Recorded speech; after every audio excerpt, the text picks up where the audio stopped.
Noin, siinä ne on. Otetaan laput mukaan ja viedään lapset mummolaan ja lähdetään ajamaan kohti Tamperetta. Me saatiin tämmönen idea meidän ystäviltä, jotka on myös ehkä pari vuotta etsinyt taloa. He vihdoin löysivät, ei kylläkään tällä kyllä, mutta he olivat myös kokeilleet tätä samaa sinaa ja puuta. Ja he eivät sillä tavalla löytäneet taloon, mutta he ovat löytäneet talon. Ja me ajateltiin, että no kokeillaan. Ja sitten mä näin netistä, että ihmisiä, jotka on oikeasti löytänyt tällä tyylillä talon, niin oli käytteet. Meidän tytöt on hummalassa humitassa ja me just laitettiin ensimmäiseen taloon lappu. Mun täytyy sanoa, mä jotenkin kauhean kiusallista oli laittaa lappuun postilaatikkoon. Mä en tiedä mikä siinä on. Mä ajettiin vielä vähän niin siihen vihaankin, että se ei ollut vaan silleen, että me ajetaan vaan tähän jokin tien sivuun.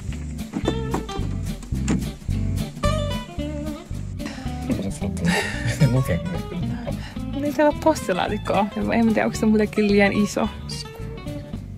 Se kyllä ihan niinku aika kaunis, niin kun katsoo sitten toi kivijalkaa. Kai me voidaan tässä kääntyä. Mitä siellä on postilaatikkoa?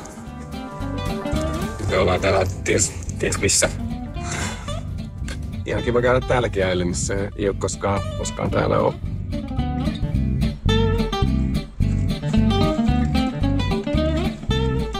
Eikö semmoinen tunne, että teen niinku rikoksen? Laita joku posti. Joo, me ollaan päästy vihdoin täältä niinku Turenkissa päin liikuttu. Ja me juurataan Hämeenlinnaan ja ihan mielenkiintoisia vanhempia taloja tosi tutulta tieltä toisaalta. Ja nurmit ranskalaiset. Jep.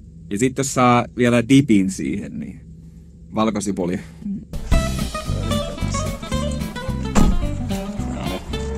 Sitten laitetaan.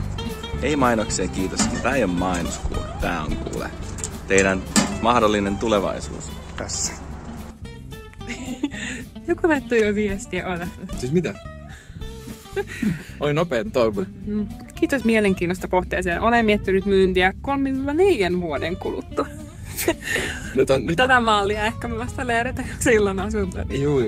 Mitähän siinä on tapahtunut? Onko se joku hajoamassa silleen, että sit kannattaa myydä? Vai mikä? Niin käyttöaika. Joo. Kun päättymässä se katoon.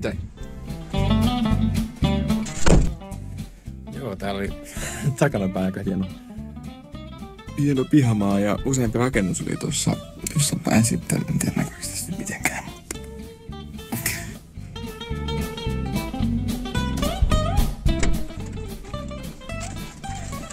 No niin, sitten lähdetään liikkeelle. Nyt kello alkaa olla vähän yli 10 vaille 7. Kyllä se on näitä juhlatin. Niin ja me ei päästy ehkä puolet siitä alueesta, mitä me haluttiin. Niin kuin pöydä. Niin, mä en ihan varma kuinka pitkälle sä halusit, mutta siis aika paljon kuitenkin saatiin erilaisia paikkoja käytyä läpi. Että... Joo, mutta silleen niin kuin ajattelin tuossa menee useammin tunti, mutta tässä kuitenkin kestää aika pitkään. Ja sitten oli paljon useampi semmoinen tosi hyvä talo, mutta kerta kaikkiaan ei löydy mikä numero ja sitten mikä on postilaatikko. Sitten niihin ei vaan voitu laittaa. Mutta tää on ollut ihan hauska reissu, tämmönen minun mielestä tämmönen erikoinen, mutta hauska idea kyllä, että täytyy kokeilla toistikin tää, hauska seikkaillakin täällä. On ihan hauska.